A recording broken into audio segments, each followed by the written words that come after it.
आपको बता दें, कोरोना काल में बेहाल कोटा की किसान की टूटी कमर। बरसात से भामाशाह कृषि उपज मंडी में भीगा हजारों बोरी गेहूं।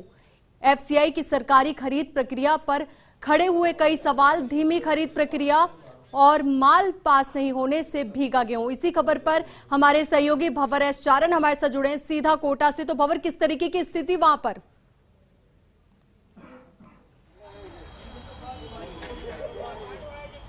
देखिए, कोरोना काल में पहले ही किसान बेहाल है और मंडी में एक तरह से हम कह सकते हैं कि 15 दिनों के बाद आज मंडी खुली है और कुदरत का कहर किसान पर टूटा है। साथ ही कैमरामैन आकाश तस्वीरें आपको दिखाएंगे। खुला आसमान है, खुले आसमान से लगातार मूसलाधार बारिश हो रही है और नीचे किसान का भगवान मालिक है, यानी कि पूरा जो इलाका है आप देख सकते हैं कि खुले में गेहूं पड़ा हुआ है और खुले में पड़े होने की वजह से किस तरह से नुकसान हुआ है उसकी लाइव तस्वीरें फर्स्ट इंडिया आपको एक्सक्लूसिवली दिखा रहा है। जैसे तैसे कटे फटे तिरपाल या फिर दूसरे कट्टे जो किसानों को मिले उसकी वजह से कोशिश की गई कि यहां पर कवर किया जाए नुकसान को, लेकिन बावजूद इसके ये तस्वीरें आपको दिखा रही है कि कितना माल यहां पर किसान का भीग चुका है। और एफसीआई की एक बहुत बड़ी लापरवाही यहां पर देखने को मिली है। 40,000 बोरी की आज कोटा के भामाशाह कृषि उपज मंडी में आवक थी। करीब 15-20 हजार बोरी गेहूं जो कि आड़तियों को तोड़ना था उसकी तुलाई हो चुकी थी 11-12 बजे तक, लेकिन एफसीआई प्रबंधन की ढीली तुलाई की वजह से आप देख सकते हैं ये आगे की तस्वीर अगर मैं आपको दिखाने की कोशिश करूं तो इस किसान के पास तो आप देख रहे हैं कि तिरपाल भी नहीं है। देखिए आप, तिरपाल नहीं होने की वजह से सारा का सारा जो गेहूं है वो खुले में पड़ा है और भीग चुका है। अब बहुमुश्किल ये गेहूं एफसीआई खरीदेगा क्योंकि ये काला पड़ जाएगा और बहुत सारे नुक्स इसके अंदर आ जाएंगे। आगे ढेरी से साथी कैमरामैन आपको दिखाने की कोशिश करें तो आगे भी आप देखेंगे कि लगातार जो है वो ढेर खुले में पड़े हैं और उनको ढकने का कोई इंतजाम भी किसान जल्दबाजी में कर नहीं पाया। कोटा की भामाशाह मंडी से ये लाइव एंड एक्सक्लूसिव तस्वीरें हम आपको दिखा रहे हैं जहां पर खराबा तस्वीरें खुद चीख चीख कर कह रही है कितना वहां पे यहाँ पर खराबा हुआ है। कई किसान नेता है वो यहाँ पर पहुंचे हैं, लगातार एफसीआई अधिकारी जो है उनसे बात करने की कोशिश कर रहे हैं। कुछ माल अगर आपको दिखाने की कोशिश कर रहे हैं तो देखिए आप, कट्टों में रखा है लेकिन कट्टे भी बुरी तरह से भीग चुके हैं। शेड्स में आमतौर पर शिकायत ये होती है कि व्यापारियों का कब्जा होता है, किसान मंडी में खुले में माल डालने को मजबूर होता है और इस तरह से बर्बादी का शिकार तब होता है जब फसलें पक करके। हम देख पा रहे हैं किस तरीके से वहां पर अनाज खराब हुआ है, तो वहीं चिंता की जो लकीरें हैं वो भी वहां पर जो किसान है उनके चेहरे पर साफ नजर आ रही है। पर सवाल यही कि मौसम विभाग के द्वारा अलर्ट जारी करने पर भी इतनी बड़ी लापरवाही। होली चालू हो जाती है तो वो 12 बजे तक काम निपटा देते हैं, लेकिन एफसीआई में ये सुबह 12 बजे काम चालू करते हैं और शाम तक 7 बजे तक 8 बजे तक काम चालू करते हैं। उसी का परिणाम आज ये है कि ये किसानों का हजारों बोरी गेहूं भीग गया।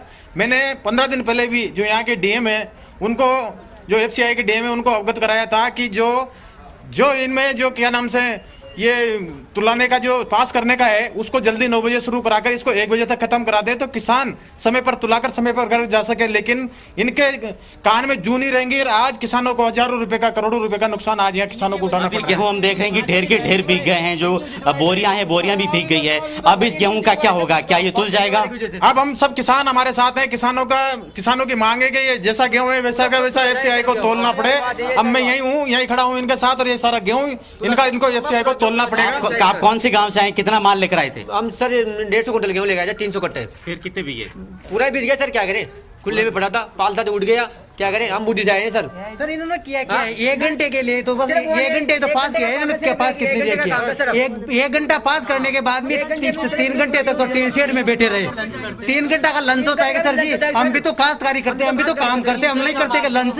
ऐसा भी कोई लंच? बहुत बड़ा सवाल। अधिकारी 3-3 घंटे लंच के नाम पर यहाँ माल तुलाई नहीं करते हैं। किसानों का माल जो है, हजारों बोरी माल यहाँ पर तुलाई के लिए पड़ा हुआ है और आप देख रहे हैं कि खुले आसमान तले जो बेमौसम की बरसात हुई है उसने तबाही मचा दी है। लेकिन फिलहाल सबसे बड़ा सवाल यही है कि एफसीआई ऐसे मामलों में अक्सर जो माल होता है उसके नमूने को नापास कर देते हैं, कह देते हैं कि माल काला पड़ चुका है, मटमैला पड़ चुका है, हम नहीं खरीदेंगे। लेकिन जो किसान यहां एफसीआई के टोकन के बाद माल मंडी में लाकर पटक चुका था उसका माल तो अब शायद तोलना ही चाहिए, नहीं तो किसानों के लिए बड़ी आफत हो जाएगी। और एक बड़ी खबर मैं आपको यह भी दे दूं कि इस बार जिस तरह से मौसम बदला, कोटा में व्यापक तौर पर गेहूं का रकबा यहाँ के इलाके में होता है 2 क्विंटल प्रति बीघा तक की तो उपज ही किसानों की कम हुई है और इसके बाद खराबा अगर हो गया तो किसान की कमर तोड़ देने वाली ये पूरी खबर है। कुछ और किसानों के पास लेकर चलने की कोशिश करता हूं। आप लोग कहां से आए हैं, कितना माल लेकर आए हैं? हम नया गांव से आए हैं, 3 ट्रॉली लेके आए थे सर। क्या क्या नुकसान रहा? इसमें हल्की फुल्की मिट्टी बचा दी तो उन्होंने बोला ये नहीं चलेगा, तो ऐसे ही पड़ा है सुबह से, या तो छानो या फिर काटा वाटो ये लगाओ चन्ना, चलिए तो देखिए, ये हम दिखा रहे हैं आपको मंडी शेड से कि किस तरह से गेहूं में व्यापक नुकसान हुआ है, गेहूं में व्यापक खराबा हुआ है। गेहूं के अलावा बगल के शेड्स में बड़ी तादाद में लहसुन रखा हुआ है, जो कि नमी को लेकर के बहुत ज्यादा संवेदनशील जिन्स मानी जाती है। तो लहसुन में भी व्यापक खराबा हुआ है। किसान जो एक अच्छे मुनाफे की आस में अपनी उपज लेकर के मंडी में आया था, आप देख रहे हैं कि उसके साथ क्या हुआ है। ये देखिए आप, ये साफ तौर पर जो पूरी की पूरी बर्बादी हुई है मंडी में, उसकी लाइव तस्वीर हम आपको दिखाने की कोशिश कर रहे हैं।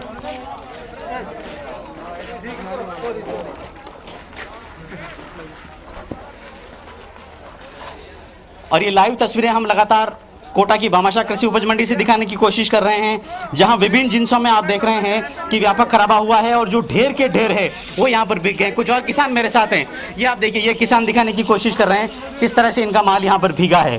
पूरा जो माल है आप देख रहे हैं कि ऐसा लगता है कि भीग करके और पूरी तरह से नमी ले चुका है। कितना माल था आपका? 60 बोरी 60 बोरी पूरे बिक गए। पूरे बिक गए। आपका कितना खराब है? हमारे भी एक ट्रॉली था 60 बोरी।